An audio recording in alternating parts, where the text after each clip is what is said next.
All right, guys, what we're going to do here is we're going to take our piece of paper, we're going to fold it in half, and we're going to use this to make some visual notes. This is what you will bring into class with you so that I can see that you've taken the notes over this particular section. So on the top, I want you to write the war on the outside cover. Then on the inside, you're going to put the major Greeks: Achilles, Odysseus, Agamemnon, then down below Menelaus and wise King Nestor. Okay, now make sure you leave yourself some room. I didn't do a good job here because we're going to do visual pictures. Well, we're going to do pictures and then a little bit of rhetoric to go with it to describe these moments. Okay, all right.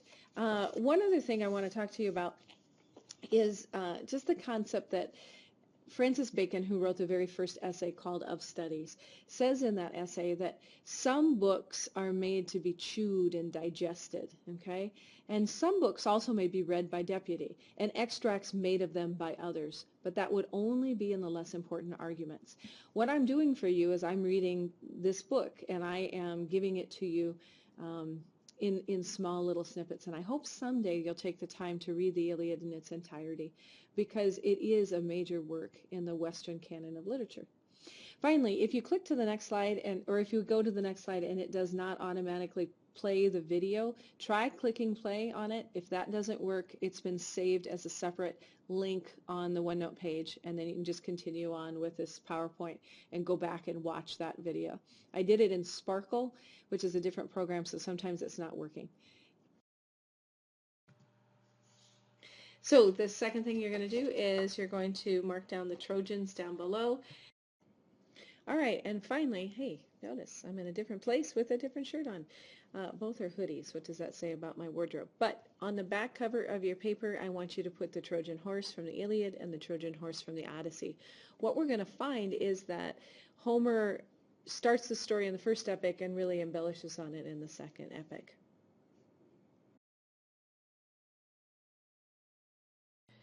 We are going to read the Odyssey, but the Iliad is the first of the two epic poems spoken into existence about 8th century BCE by the blind poet Homer. Okay, bad joke, but allegedly the blind poet Homer sang this poem into existence, and then it wasn't written down in its entirety for another couple centuries. It tells the story of a group of heroes, both Greek and Trojan, who didn't act all that heroically. For instance, when we first meet Achilles, he's the greatest of all of the Greek heroes, so ferocious in battle that the mere presence of his armor on the battlefield makes the Trojans turn and run. So where is Achilles at the beginning of this battle? Is he standing next to his fellow Greeks and defending the honor of Greece? No, he is sitting alongside his ship next to the ocean, crying out to his mother Thetis because Agamemnon, king of the Greeks, has wronged him. And how has he wronged him? Well, he has taken his beautiful prize of honor, Briseis, as Agamemnon's own. Now, Briseis was taken as a prize of honor, and we're trading human beings as war prizes. Not very heroic. See what I mean? So when we start this story, the first words spoken by Homer were rage. Goddess, sing the rage of Peleus' son Achilles, murderous, doomed, that cost the Achaeans countless losses, hurling down to the house of death so many sturdy souls, great fighters' souls, but made their bodies carrion feasts for dogs and birds. And the will of Zeus was moving towards its end. Begin, Muse, when the two first broke and clashed, Agamemnon, lord of men, and brilliant Achilles. So we start right off the bat with some of the elements of an epic poem. For instance, Homer begins with an invocation to the Muse. He cries out to the Muse to help him write this poem. And then we move not at the beginning of things, ab ovum, but we start in medias res, in the middle of things. We start about 9 years into this battle. And so many of us know the story of Achilles. We know how his mother dipped her son into the river Styx in order to try to make him immortal, and it didn't work out all that well. But from the time that Homer first spoke this into existence, all the way till today, these stories have been adapted and changed. For instance, by this first century poet. And he told the backstory of Achilles, one that I like a lot.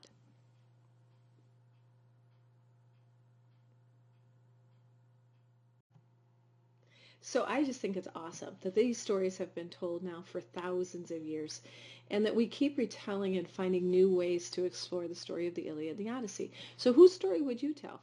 Is there a particular character that you meet during the course of either of these epics that you feel like there's a part of their story left untold?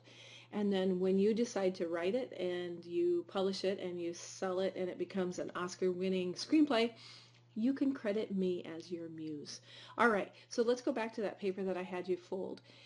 These are the things that I think are most important. Achilles and Agamemnon, their feud starts the Iliad. I think the story of Achilles being dipped in the river Styx, Achilles on Cycros, and then of course the elements of an epic poem, Invocation to the Muse and In Medias Res. Okay, so let's move on and So one of the really cool things about the Progymnasmata to me, and that again is that series of 14 exercises that all students who are receiving a Greek or a Latin education, a classical Latin education, would have gone through, was that one of their jobs was to take the story and retell it from a different point of view, to add to the story, to fill in the holes that we didn't have. So Homer wrote this poem, or he spoke this poem into existence in about 8th century BC or BCE. I'm old. It was BC back in the day for me. And then, say hello to my cat. This is Maisie. Okay, Maisie, get down. And then it continued to evolve and change over the course of the next 7, 8 centuries. So in this particular poem, the first century poet Statius told one version of Achilles' time on Cycropes. So Thetis, his mother, remember, dipped him in the river Styx to protect him, but what happened was that she held him by his ankle, and so that was the one place that he was vulnerable, known now as, of course, as the Achilles heel. But the legend said, or the prophecy said, that Achilles would die on the plains of Troy. And so when war was declared and they were rounding up everyone to go into battle, she didn't want him to go. So she dressed him like a girl and hid him out in the court of Lycomedes, the king of Cycros. This, by the way, is a famous painting Achilles discovered among the daughters of Lycomedes, painted by Gérald de Lassus. Okay, de Lassus. I'm sorry. I would say it in my Midwestern accent as Gerald de Lassus. Okay. By the way, this painting was painted by Rembrandt, who was his teacher. All right, let's talk about one more version of this particular story, and you're going to see, if you actually do some research on this, you'll see it represented in art and in story and in poetry and in drama in a lot of different ways, lots of different versions of this particular story. But Achilles in this version falls in love with Deiodamia, and Deiodamia is one of the daughters of Lycomedes, and they have in one version one son, in another version two sons, and it's Neoptolemus who is marrying the daughter of Helen and Menelaus in Book 4. Hermione and Neoptolemus are getting married. And then another interesting aspect of this is this son that Achilles talks about when he's in the underworld.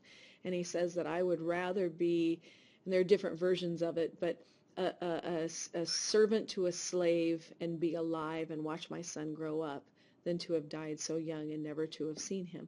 So interestingly enough, the story goes that Menelaus, Odysseus, and Agamemnon figure out that he's probably hiding out on Cycros, and so they show up.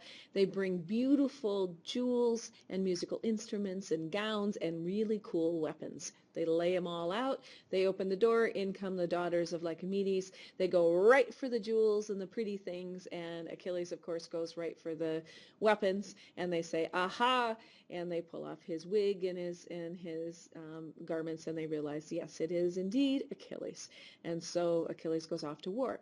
Now, in one of the versions, Deiodamia is so in love with him that she herself dresses as a man and goes off to war so that she can be with her love.